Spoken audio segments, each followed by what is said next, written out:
Estaba comentando que esta clasificación es una clasificación práctica. Puede ser que yo tenga una molécula orgánica muy grande, muy persistente, de muchos átomos de cadena de carbono, y que a 550 grados no se haya volatilizado toda. Bueno, esto es una definición práctica. Tanto el filtro de 45 micrones como los 105 grados o los 550 es para ponerle un límite y que llamar a que es fijo, que es orgánico, que es volátil.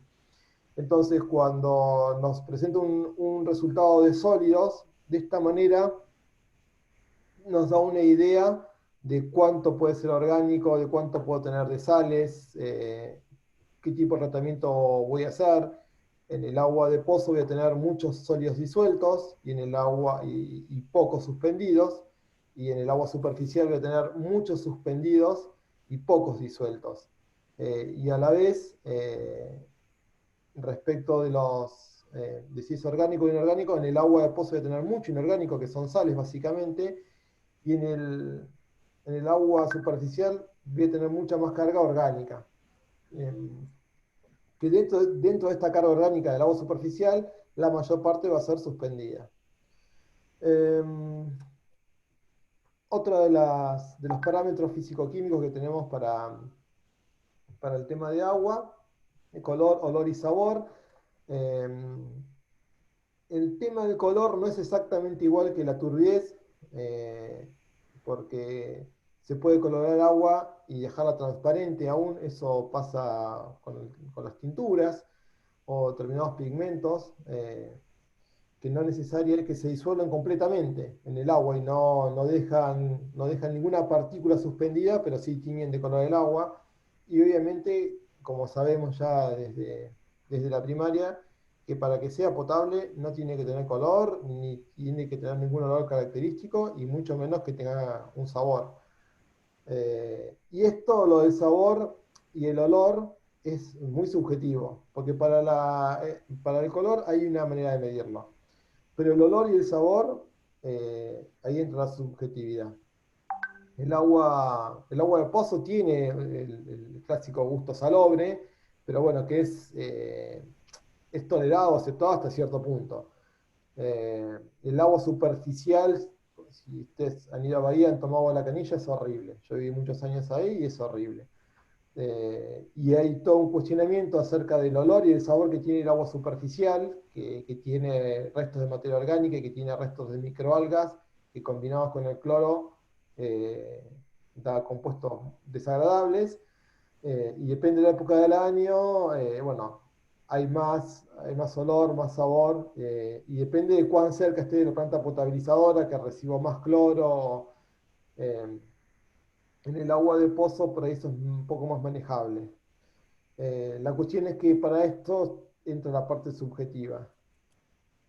Les decía que para el color, esta es la escala. eh, es una colorimetría, y esto es a nivel cualitativo, porque el observador, si bien hay instrumentos para hacer esto, uno puede tener la escala y por simple observación decir, bueno, la unidad de color anda, bueno, acá son todas blancas, y la unidad de color está acá abajo. Entre 0 y 5 teníamos que tener en la unidad, se arma una solución de platino cobalto, y eso es lo que termina determinando el color del agua. Obviamente, o sea, nosotros la comparamos con una solución de platino cobalto y nosotros deberíamos andar eh, acá, en el de 0 a 5. Obviamente, lo que el sentido común nos dice, que mirarla y que sea transparente y que no tenga colores. Mm, dentro del agua tenemos gases disueltos, algunos más, otros menos. Eh, en las aguas naturales, como están en contacto por ejemplo, las superficiales, están en contacto con el aire, tenemos parte de nitrógeno y oxígeno, y dióxido de carbono, todos gases que hay en la atmósfera. El agua superficial tiene todos estos gases, el agua que viene de los pozos rara vez tiene estos gases, viene en general sin gases disueltos. Y estos son gases que tenemos en las aguas residuales, buenos efluentes, este que tiene el agua podrido. que se da cuando se descomponen las proteínas. El azufre sale de las proteínas, vegetal, animal, humanas, que es el agua residual.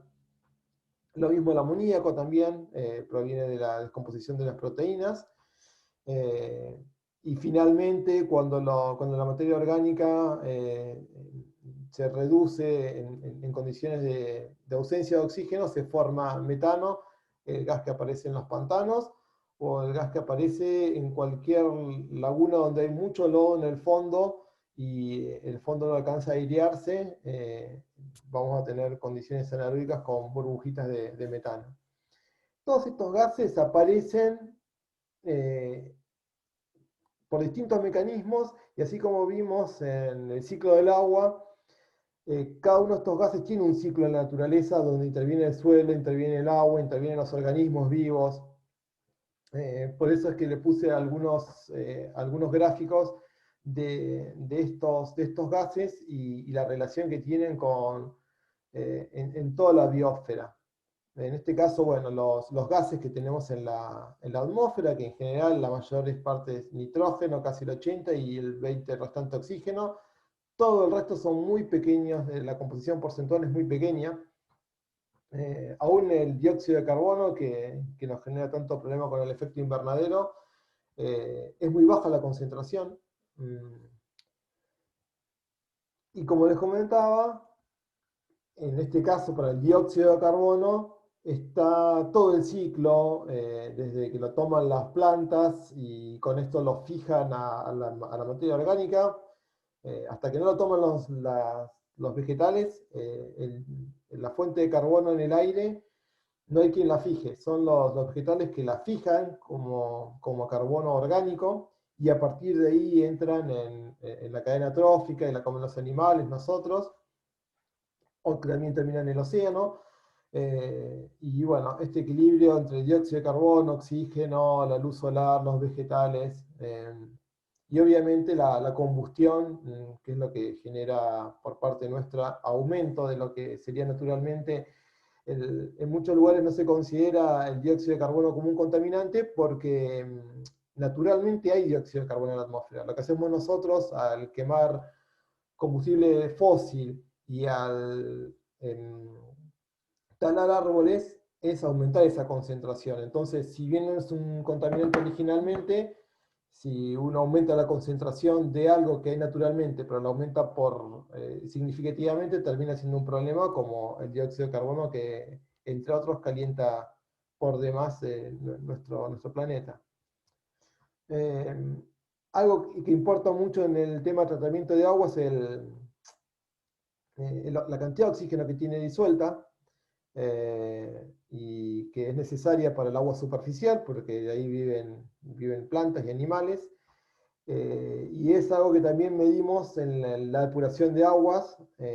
Justamente el agua que ya viene, los efluentes, no tiene oxígeno disuelto en general, de hecho se consumen el oxígeno, y nosotros le metemos oxígeno para tratar de oxidar esa materia orgánica y tratar de depurarla. Entonces, Sebastián, ¿mm? ¿cómo dijiste los afluentes o efluentes? Dijiste que no tienen oxígeno. Perdón, dije efluentes. En realidad, eh, nosotros mezclamos las palabras. Aguas residuales o efluentes para nosotros son sinónimos.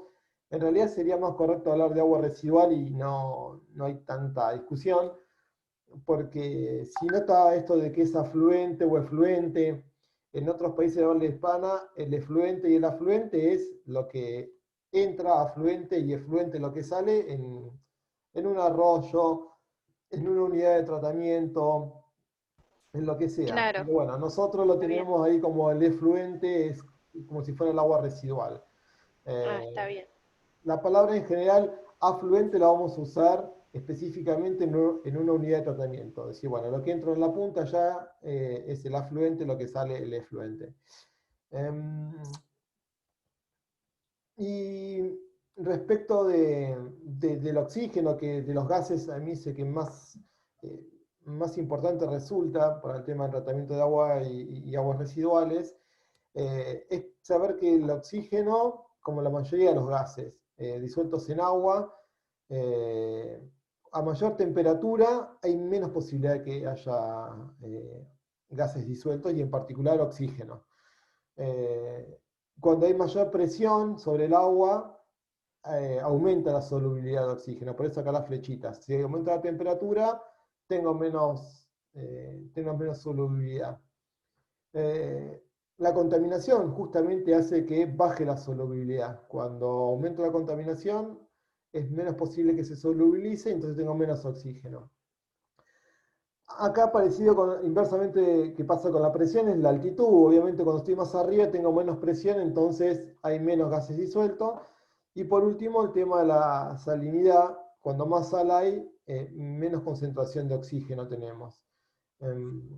Esto todo a nivel cualitativo. Tener una idea que mucho ya lo tenemos incorporado en lo cotidiano, desde la gaseosa que si se calienta nos larga el dióxido de carbono. El dióxido de carbono es menos soluble que el oxígeno, por eso se escapa tan rápido.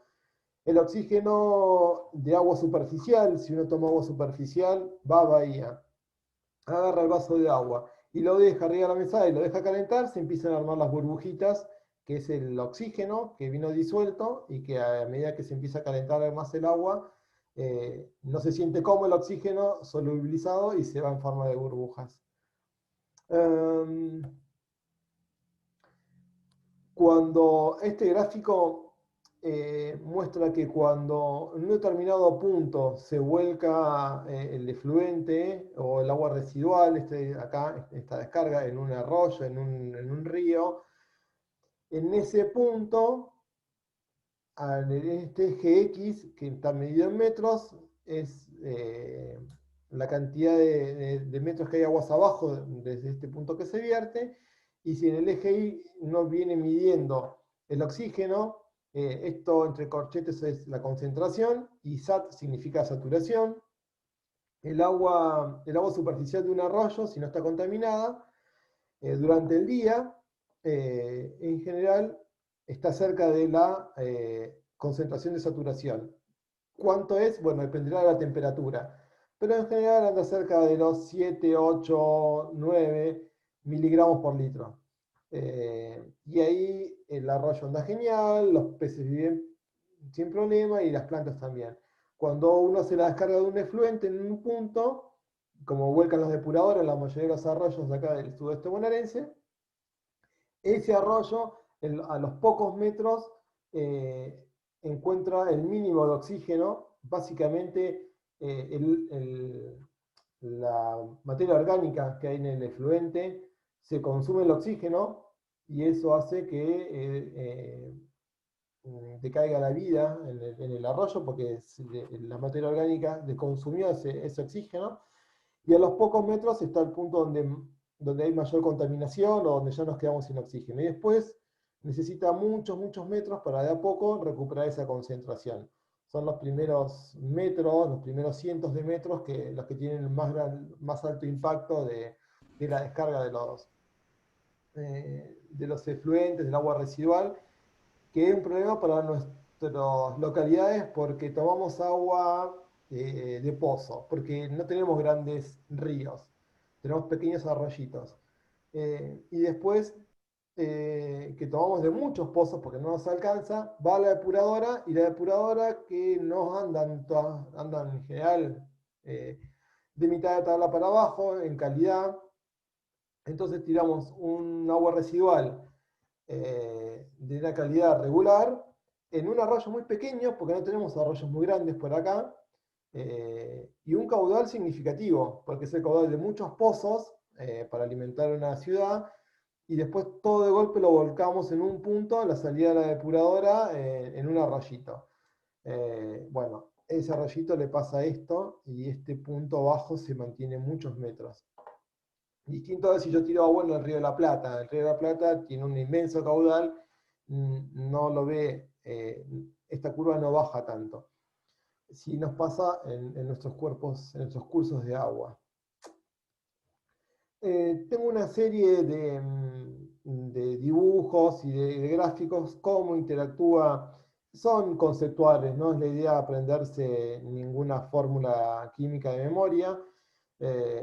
básicamente esto es el equilibrio que tiene el dióxido de carbono entre el agua y la atmósfera, y es lo que nos pasa con el exceso de dióxido de carbono. Se solubiliza más en el agua, y el dióxido de carbono, cuando se solubiliza en el agua, acidifica el agua. Es como se hacía antes la soda, que agarraba el sifón de acero inoxidable y se le metía a la garrafa, y ese dióxido de carbono se metía en el agua. Bueno, ese agua que inicialmente tenía pH 7, cuando se formó la soda, quedó ácido carbónico, y baja a 6, 5 y pico. Ese pH ácido, que no nos hace mal a nosotros, lo podemos tomar sin ningún tipo de problema. A la vida marina perjudica porque termina disolviendo todo lo que tiene carbonato de calcio, que son todos los corales o todos los animales que tienen caparazones. Y además que las plantas que viven bien a pH 7, muchas se ven complicadas cuando el pH baja significativamente, aunque sea un punto es mucho. Ya vamos a ver el tema del pH. Y eso pasa porque hay más concentración en la atmósfera. Bueno, y están en contacto y están en equilibrio químico. Entonces, cuando hay más acá arriba, parte de ese dióxido de carbono se termina disolviendo en el agua.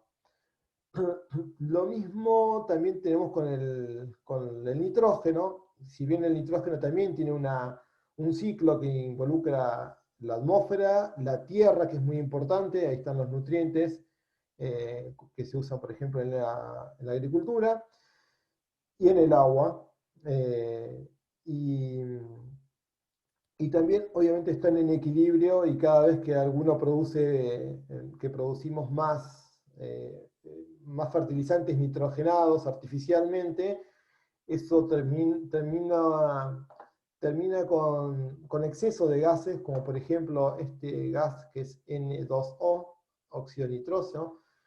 Este gas es de efecto invernadero, tiene un efecto invernadero mayor que el dióxido de carbono, y buena parte de este exceso viene por los fertilizantes nitrogenados.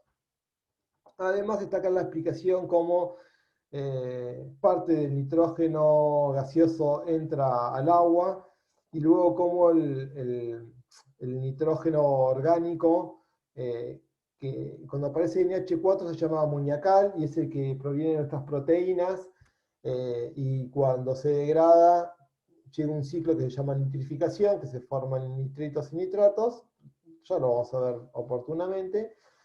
Y de acá sale este gas óxido nitroso, u otra ruta es, en la ausencia de oxígeno, se produce la desnitrificación, donde finalmente termina en la atmósfera el nitrógeno. Eh, Hoy, a nivel informativo, en algún momento cuando uno empieza a estudiar y empieza a comprender más algunos de estos procesos, viene, los revisa y termina de cerrar estos ciclos, ¿no? Exactamente lo mismo pasa con, en este caso, el azufre. Nosotros, para el tema ambiental, en el azufre, yo le decía, en el agua aparece básicamente en agua residual por nuestras proteínas, las proteínas animal, vegetal, humanas.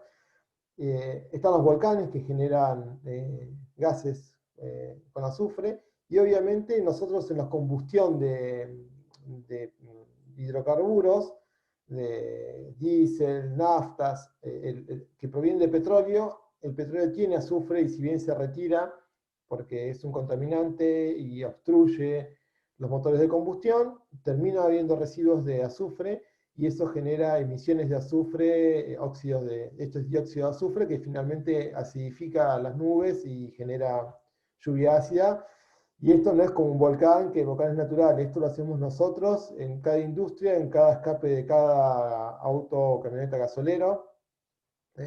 Y bueno, colaboramos artificialmente a incrementar esta concentración en la atmósfera. Y por el lado, como les decía, en el agua residual la tenemos se forma el clásico gas oloroso o sulfuro de hidrógeno, que es cuando en el agua residual no hay oxígeno, y las proteínas vegetal y animal forman este compuesto, que encima es explosivo y es corrosivo, y es tóxico. Y genera todo tipo de inconvenientes. Además, a ver, ahí está. En un caño que lleva agua residual, sobre la parte superior se forma, eh, se empieza a condensar estos gases, el gas se forma acá abajo con ausencia de oxígeno, entra eh, pierde solubilidad en el agua, se empieza a pegar, con la humedad del caño se empieza a pegar en estas paredes, y justamente con esa humedad termina de formar ácido. Que bueno, en este caso termina por correr el caño, pero a mí me preocupa más este gas que, como le decía, se acumula en los caños, a veces provoca explosiones, o a veces cosas tan simples. En un camión atmosférico hay este gas y se ha metido alguna persona a limpiarlo y se ha muerto asfixiado o intoxicado por esta concentración de gas que es venenosa. Hay que tenerlo presente. Y en, en este grafiquito trata de resumir toda esta cantidad de gases que vimos: dióxido de carbono, oxígeno, metano, dióxido de carbono, sulfuro de hidrógeno. Esto es el nitrógeno amoniacal, que puede ser gaseoso, bueno, cómo forman parte de la materia orgánica que viene dentro de las aguas residuales, y cuando interactúan con el agua, con el oxígeno, la luz solar, algas, los microorganismos que viven con oxígeno, los microorganismos que están más abajo. Todas esas interacciones producen estos gases, eh, y, y la idea es ver cómo se forman o cómo se producen o qué lugar tienen. Una pregunta. Sí. ¿Qué significa celdas muertas y celdas nuevas? Esto es que del libro que lo tomé, la palabra correcta sería células nuevas Ah, o muertas. En este caso, la idea es que las células nuevas consumen nutrientes, y las células viejas terminan formando comida para las bacterias, por ejemplo, que están en el fondo de un lago. ah, Pero es eh, en el habla hispana, ahí nos pasa mucho. Hoy preguntaron por afluente, fluente. Cuando por mi trabajo tengo que leer algún libro en inglés, nunca hay duda, siempre lo llaman de una manera.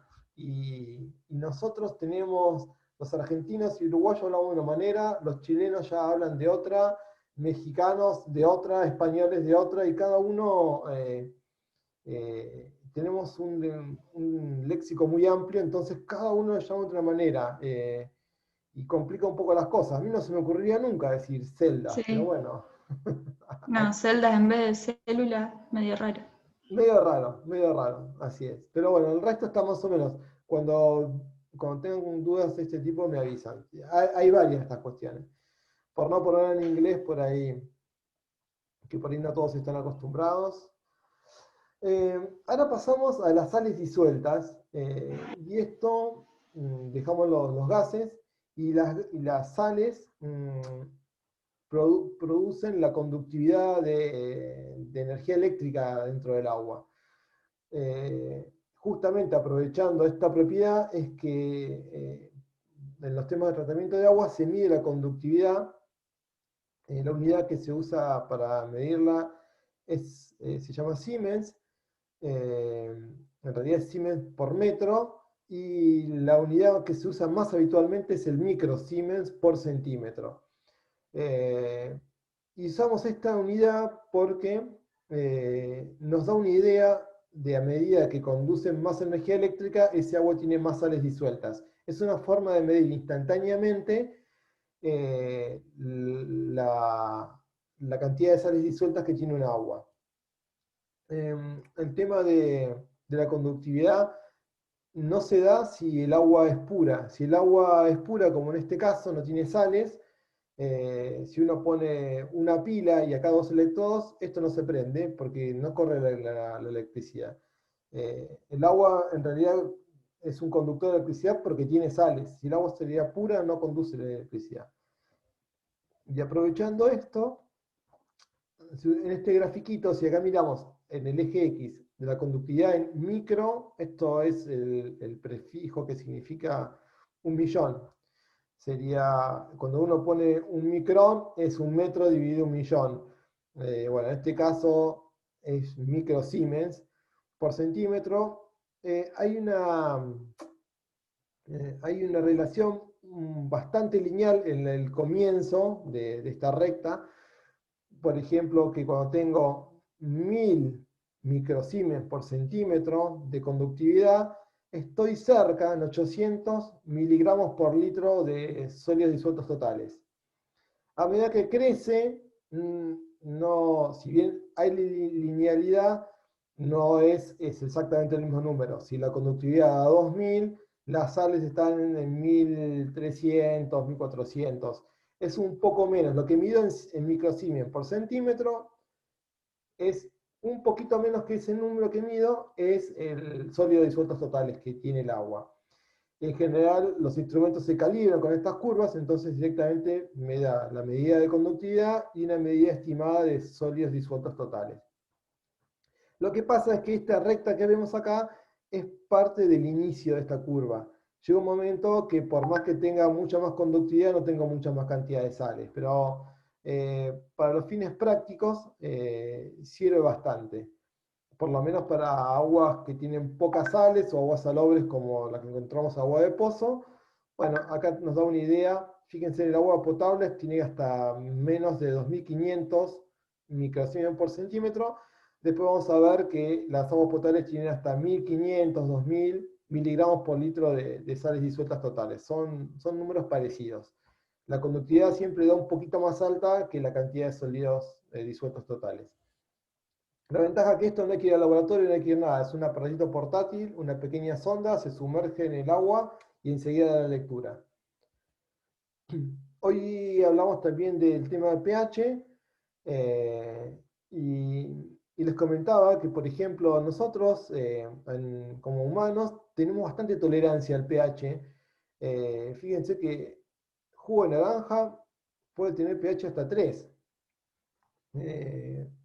Y por momentos a algunas personas le puede parecer muy ácido o invasivo, pero es algo que por ahí, incluso fíjense, jugo de limón o vinagre, pH 2, ya es más difícil tomarlo solo esto, pero hasta un pH 3, 4, incluso gaseosas, la Coca-Cola anda por 4 y pico el pH.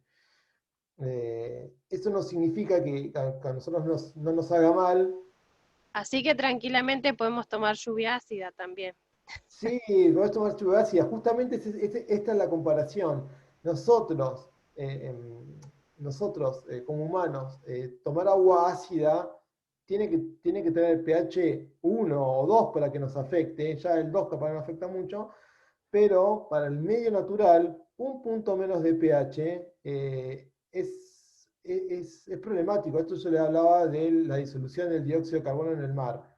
Baja poco el pH, pero ya ese poquito punto que baja, que ahora vamos a ver que no es tampoco un punto, disuelve un montón de conchas de animales marinos o disuelve un montón de arrecife de coral.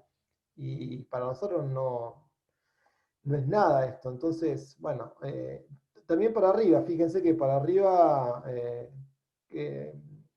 fíjense acá, bicarbonato de soda, esto es bicarbonato de sodio, eh, hasta pH de 9 no son problemáticos para nosotros. En general para la vida marina, para la vida acuática, es más problemático el pH ácido. Nosotros vamos a tratar siempre, tanto para potabilizar como para depurar, obviamente estar cerca de 7. Y esto que yo le decía un punto más o un punto menos, cuando nosotros ponemos pH, en realidad el pH lo que está midiendo es la concentración que hay de protones, la concentración de iones de hidrógeno. positivos. Y como la concentración es muy alta, se le saca el logaritmo y se le cambia el signo, porque el logaritmo entre 0 y 1, las concentraciones son altas, pero a nivel molar dan abajo de 1, entonces eso hace que sería negativo, entonces para evitarlo le ponen el menos. Pero la cuestión es que de un punto a otro, la cantidad de iones disueltos se multiplica por 10. Cuando paso de pH de 7 a 6, no solamente bajó un punto, sino bajó 10 veces menos, porque tenemos este logaritmo en base 10. La curva está en alta, las concentraciones estas son tan altas y van desde muy bajas hasta muy altas que se le aplica el logaritmo para achicar la escala. Pero esto es engañoso, entonces un punto son 10 veces menos, o un punto arriba 10 veces más de concentración de protones o iones de hidrógeno. Eso que nosotros estamos acostumbrados, no nos hace mayor mal, es complicado para la vida acuática, entonces tener en cuenta de andar siempre, tanto para potabilizar como para depurar, alrededor de 7.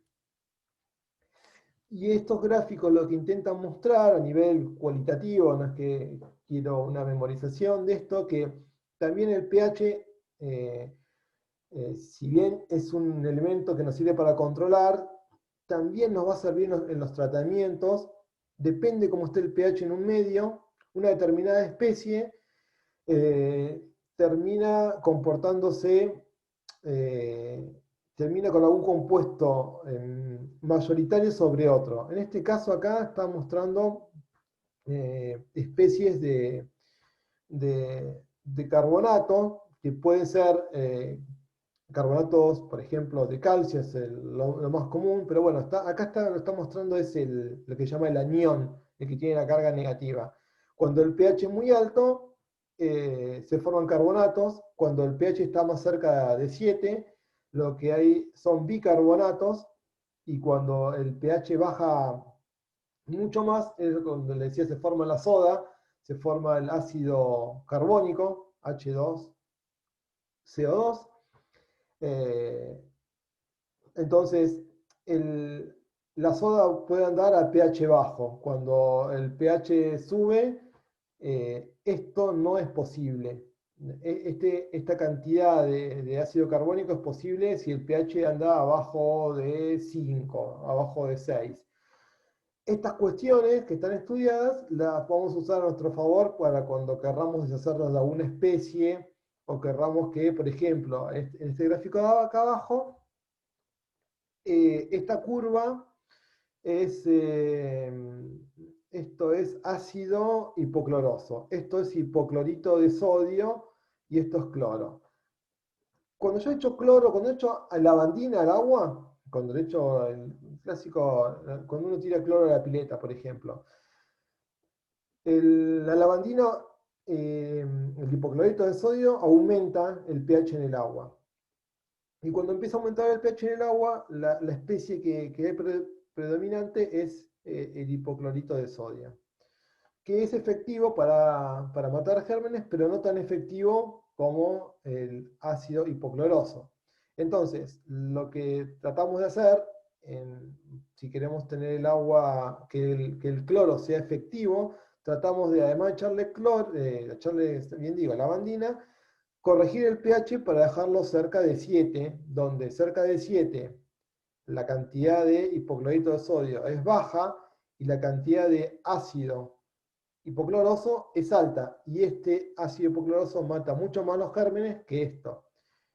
Y además, si seguimos bajando el pH, lo que vamos a tener es cloro gaseoso, que va a ser un problema. Pero este es un claro ejemplo donde si yo a la pileta le pongo cloro nada más, el mismo cloro aumenta el pH y hace que toda la especie de cloro sea con hipoclorito de sodio, y eso no es tan efectivo para matar gérmenes. Entonces, además, tengo que echarle a alguna gente que me baje el pH como un ácido moderado. Entonces, esa pequeña baja de 2 puntos, que no es tan pequeña, bajar a 7 hace que la cantidad que usé, no tengo que echarle tanto cloro y es efectivo, no tengo que andar con los ojos rojos de ponerle un montón de cloro porque no me mata nada, no queda el agua clara. ¿Por qué? Porque yo lo que tengo que hacer es bajar el pH.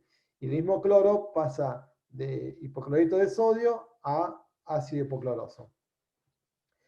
Esto es un ejemplo nada más de cómo podemos usar el pH a nuestro favor. O también como parámetro de control. Saber que a determinado pH no va a tener problema para la vida acuática, para las personas o para determinado tratamiento.